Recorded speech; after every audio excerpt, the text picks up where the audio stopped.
Sveiki, su jumis naujasis info čigonas. O jeigu rimtai, tai gavau tokį komentarą, kuriame mane pavadino naujoju info čigonu. Na, aišku, titulas įdomus, linksmas toksai, nieko nepasakysi, kaip kam atrodo, kas ką nori matyti, tas tą mato, kas ką nori girdėti, tas tą girdi.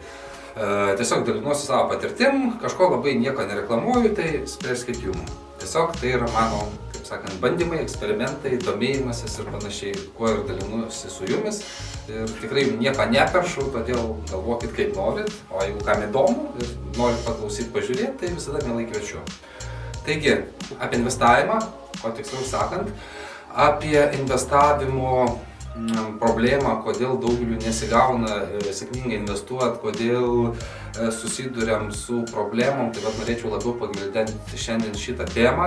Aš noriu prisipažinti, kad irgi esu iš tų žmonių kategorijos, kuriems sunkiai sekasi investuoti, kaupti kažkokį turtą ir panašiai. Ne dėl to, kad kaip čia pasakyti, nenorėčiau jo sukaupti, o dėl to tiesiog, kad tą investavimą visada nukeliu į kažkur tolesnę lentynėlę. Visą laiką atsiranda kažkokių pas mane svarbesnių dalykų negu investavimas. Tuo tarpu investavimas tai turėtų pasidaryti visgi kaip aukščiau visų kitų smulkių kitų dalykų. Taigi investavimas tai turi būti toks kaip įprotis, kaip įgūdis, kurį reikia išsilavinti, išsiugdyti. Nėra taip, kad va dabar, aš pradėsiu investuoti ir pradedu investuoti. Tam reikia disciplinos, reikia nuoseklumo, nėra taip paprasta, kaip ir bet ką, pradėti sporto salę vaikščioti irgi nuėjus nuo pirmos dienos, ne visi pradeda ir ne visi po to metais iš metų tą sporto salę lanko ir sportuoja. Daugelis būna, kad po pirmos savaitės ar po poros savaičių numeta tą sporto salę ir daugiau nebesitreniruoja. Ir po to vėl tai po kelių metų nueina ir vis taip metai iš metų nesėkmingai pradeda sportuoti. Tai su investavimu iš tikrųjų noriu pasakyti, tai yra lygiai labai panašu. Labai kitas, jeigu norim stipriai investuoti, bet tiesiog dėl vienokio ar kitokio priežasčių vėl numetam tą investavimą į tolesnę vietą. Tai tam reikia nuoseklumo, laikytis disciplinos, išsiugdyti kaip įgūdį. Kaip priprantat rūkyti ar kavą gerti, taip ir investavime irgi turi būti panašiai. Kažkas tokiam stiliui, aišku, tai turėtų nebūti žalingas įgūdis, tai turėtų būti naudingas įgūdis jums. Tada antras dalykas, kuris iš tikrųjų man labai trukdo investavime, tai yra, aš šį taip užsivadinau, netgi nepersistengti.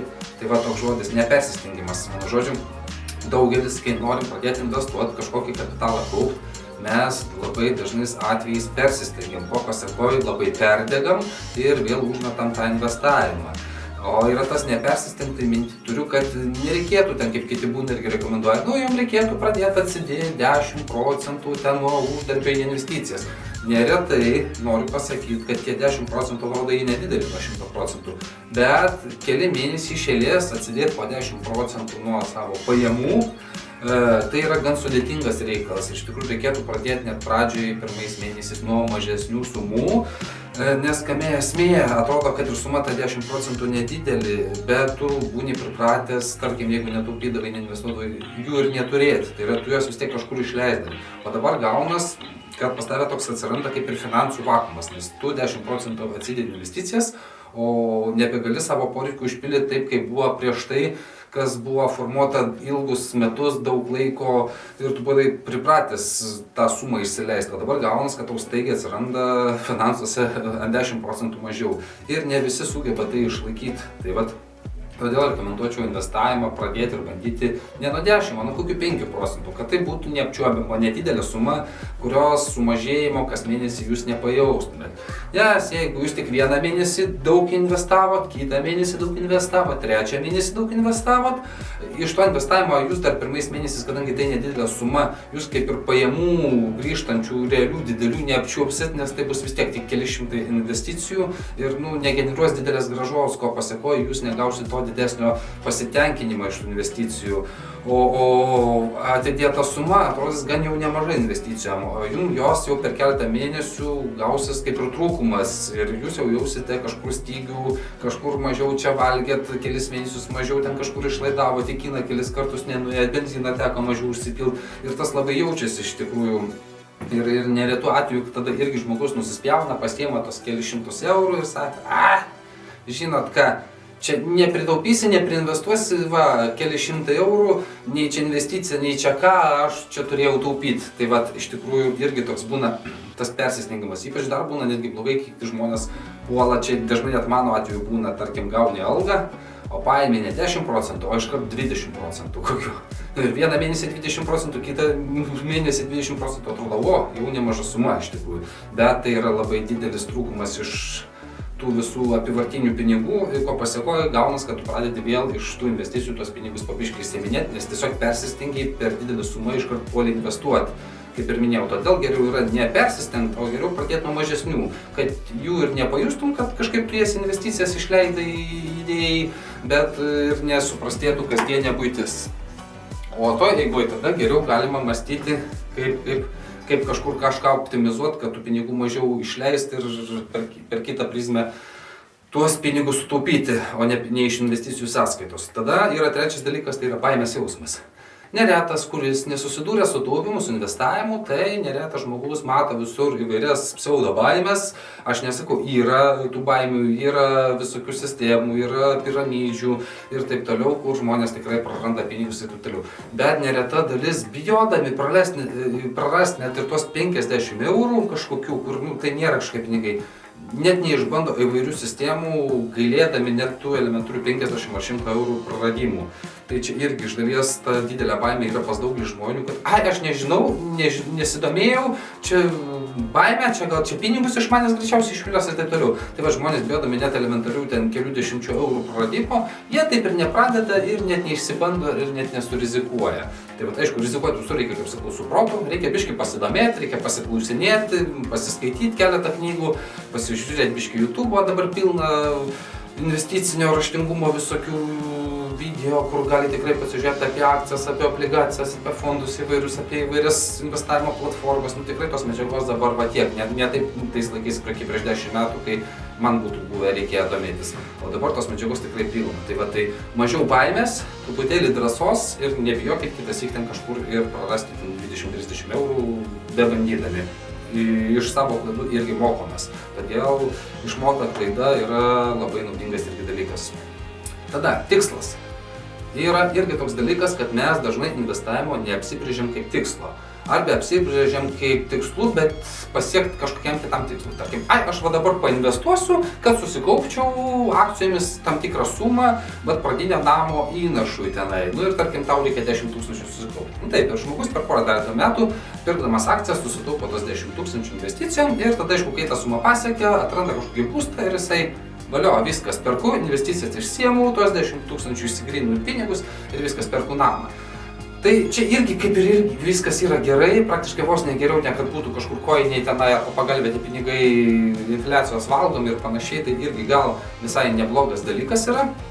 Ir praktiškai aš net irgi taip dažnai darau, kad pakaupiu kažkokią investiciją, tarkim, iki kokio 1000–1500 kažko, o po to užsimanau kažkokią brangesnę daiktą ir aš tiesiog tą investiciją išsikeičiu pinigus ir nusiperku tą daiktą. Tai čia irgi mano principas yra, kas man irgi trukdo kaupti didesnės investicijas, aš tiesiog pakaupiu tam tikrom didesnėm sumom ir jas išsigrynęs iškeičiu į kažkokius kitus brangesnius daiktus, ar į kokį droną, ar į kokį fotoaparatą, ar dar kažką. Nes kitaip, jeigu aš net nebandyčiau investuoti, tai greičiausia aš, kaip sakau, dėti vokelį ir kažkur ten pagalvę laikyti, aš iki ten kelių tūkstančių irgi neprikaupčiau, nes tiesiog aš juos išleisčiau, turėdamas prie savęs grynus pinigus. Todėl jos kažkur sušaldyti į akcijas ir panašiai, mano atžvilgiu irgi yra man naudingesnis dalykas. Taip aš labiau išsaugau pinigus, juos ne taip staigiai gali ten tą minutę pasimti išsileisti, užtrunka biškį laiko šiek tiek, kol tu išsiemi. Tai čia irgi geras būdas yra užsaugoti, prilaikyti pinigus, todėl aš šito metodu naudojuosi. Bet esmės, jeigu norim pasiekti kažkokį didesnį finansinį kapitalą investuojant, tai turėtume apsibrėžti, kad mūsų tas visas investavimo tikslas ir yra sukaupti dideliam kapitalui, didelį investiciją, kad mes norim investuoti, o ne investuojame tam, kad po to tas investicijas išleisti kažkam kitam, smulkesniam. Tai čia reikėtų apsibrėžti, kad pats investavimas yra kaip tikslas, kad aš noriu sukaupti, tarkim, ten 200 000 per tiek ir tiek metų, kad tai būtų mano kažkokios pasyvios pajamos. Mes turim užsibrėžti tą investavimą, užsiduoti tikslą kaip didesniai prasmei, didesniam naudingumui, o ne tik tokiam, kad nežinau, bet aš tiesiog painvestuosiu kažkam. Tai vat tas kažkam tada ir gaunas, taip kad pakaupi kažkiek, automobilio noriu ten 3-4 tūkstančiai, ras investicijas pardavė automobilį, nusipirkai, noriu ten droną kažkokį už 1000, ras investicijas pardavė droną, nusipirkai. Aš nesakau, kaip taupimo būdui gerai, bet tai nėra ilgalaikis tikslas, tai nėra ilgalaikis investavimas. Tai vat ko pasakoj, kuriems žmonėm, tokiem kaip ir man dažnai, nesigauna prikaupti investicijom 50-100 tūkstančių. Dar kitas dalykas, tai dažnai darom, kad investavimą pradedam iškeitinėti į spekuliavimą. Ką minti turiu?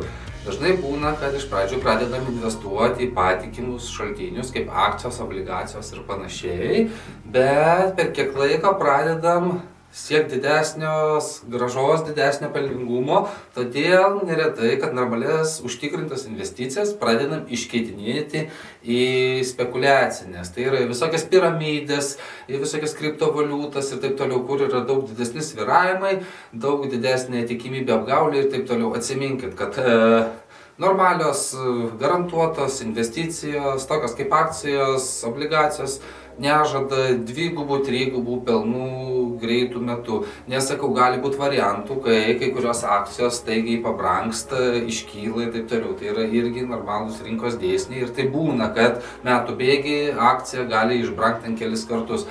Taip irgi pasitaiko, bet dažniausiai, normaliai, jeigu kažkokios dividendinės akcijos, tai reikėtų priprasti, kad tai yra dividendų pajamingumas nuo kelių procentų iki ten kokių 10-15 maksimum. Ir tai jau reikėtų labai žiūrėti, kas tai per akciją, kodėl ne 15% moka dividendų.